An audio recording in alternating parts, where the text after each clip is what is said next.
এই প্রথমবারের মতন ডক্টর মোহাম্মদ ইউনূস এমন এক অ্যাকশনের ঘোষণা দিয়েছেন, যে অ্যাকশনে আমার ধারণা 80% ক্ষতিগ্রস্ত হবে বিএনপি, আর 20% আওয়ামী লীগ সহ বাকি দলগুলো। জামাত এই ক্ষেত্রে আউট অফ এই ক্ষতির হয়তোবা বাহিরে থাকবে, কারণ প্রেক্ষাপট, তথ্য, উপাত্ত এগুলোই বলছে। সরকারের পরিবর্তন হয়েছে, ফেসিবাদ থেকে বাংলাদেশের মানুষ মুক্তি পেয়েছে, কিন্তু চাঁদাবাজি, লুটপাট, ছিনতাই, ডাকাতি, চুরি, অপহরণ এত পরিমাণ বৃদ্ধি পেয়েছে গত 6 মাসে, যে সাধারণ মানুষ ভাবছে আগেই তো ভালো ছিলাম। তো এই যে সাধারণ মানুষ ভাবছে আগেই তো ভালো ছিলাম, এই খবর কি ইউনূসের কাছে যায় না? যায়। আগে আমরা যতটুকু তথ্য দেখছি, উপাত্ত দেখছি, গণমাধ্যমে রিপোর্ট দেখছি, আগে যেখানে 10 টাকা চাঁদা দিতে হইতো আওয়ামী লীগের সন্ত্রাসীদেরকে অথবা নেতাকর্মীদেরকে, যারা কথিত রাজনীতিবিদ ছিল, এখন সেই জায়গাগুলোকে দখল করে নিয়েছে বিএনপির নেতাকর্মীরা, অথবা আরো বিভিন্ন জায়গায় আওয়ামী লীগ এখনো কন্ট্রোল করছে। কিছু জায়গা আছে 20%, 80% জায়গায় কথিত বিএনপি অথবা বিএনপির নেতাকর্মীরাই এগুলাকে কন্ট্রোলে নিয়ে নিয়েছে। আমজনতার মুক্তি তাহলে কিসে হয়েছে? একদল গেছে, আরেক দল খাচ্ছে। এই জায়গাগুলোর কথাগুলা সারা বাংলাদেশে ঘুরছে। এই যখন অবস্থা, এই পরিস্থিতি থেকে দেশবাসীকে নিয়ন্ত্রণের জন্য ডক্টর মোহাম্মদ ইউনূস এক স্পেশাল নির্দেশনা দিয়েছেন। আর এই নির্দেশনা যদি পুলিশ অরিজিনালি বাস্তবায়ন করতে পারে, সেনাবাহিনী অরিজিনালি বাস্তবায়ন করতে পারে, তাহলে দেখবেন টোটাল এই খেলার মধ্যে 80% পুলিশের জালে, সেনাবাহিনীর জালে অভিযানে বিএনপি বা তাদের সমর্থিত বিভিন্ন যারা নেতাকর্মীরা আছেন, অথবা লোকাল যারা কথিত নেতারা আছেন, তারা কিন্তু গ্রেপ্তার হবেন। এখন ঘটনা কি? রমজান মাসে খাদ্য এবং নিত্য প্রয়োজনীয় যে পণ্য আছে, এগুলোর দামকে ব্যালেন্স রাখতে সরকার গতকালকে ডক্টর মোহাম্মদ ইউনূস এক বিশেষ অভিযানের নির্দেশ দিয়েছেন আইন শৃঙ্খলা বাহিনীকে। রাষ্ট্রীয় অতিথি ভবন যমুনায় নিরাপত্তা বাহিনীর শীর্ষ কর্মকর্তাদের সাথে একটা উচ্চ পর্যায়ের বৈঠক করেছেন ডক্টর ইউনূস। যে এই মুহূর্তে আসলে কেন, মানে সবকিছুর চালান ঠিক আছে, উৎপাদন ঠিক আছে, তারপরেও কেন মানে এই ইমব্যালেন্সড প্রাইস কোটেশন চলছে। তো রেজাল্ট কি? যে একটা পণ্য একটা কৃষকের ক্ষেত থেকে হয়তো 5 টাকায় কিনে আনছে কোনো একজন কোম্পানি এক্স। তো এক্স এই মালটা ওই লোকাল এরিয়া থেকে বের করতেই তার আবার 1 টাকা 2 টাকা দেওয়া লাগে লোকাল কোনো একজন সাদাবাজরে।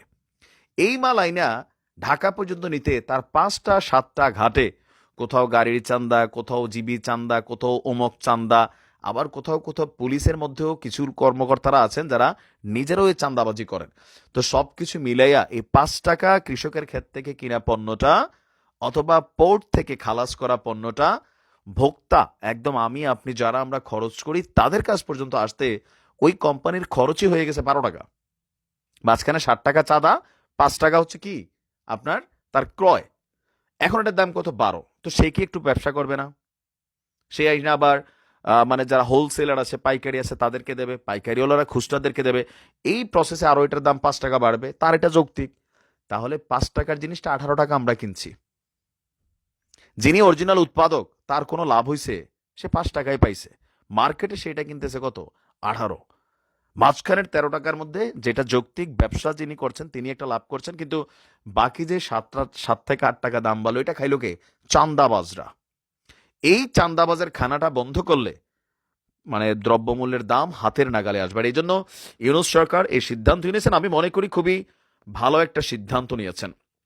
আর বিএনপির হাইকমান্ড থেকে জনাব তারেক রহমান বা ঊর্ধ্বতন যারা আছেন, তারা কিন্তু বারবার বলছেন যে বাবা, গরিব মানুষকে মাইরা, হক মাইরা, এই একজন কৃষকের একটা বাজারের মধ্যে 2 কেজি লাউ আনছে, এই ধরেন একটু চিংড়ি মাছ তুলে আনছে খালবিল থেকে, এখানে যে চান্দাবাজিরা হচ্ছে, একজন সিএনজি ওয়ালা, একজন রিক্সা ড্রাইভার, একজন অটো ড্রাইভার, এই যে চান্দা দিচ্ছে, এগুলো দিতে দিতেই কিন্তু আওয়ামী লীগের পরিণতি এই অবস্থায় আসছিল।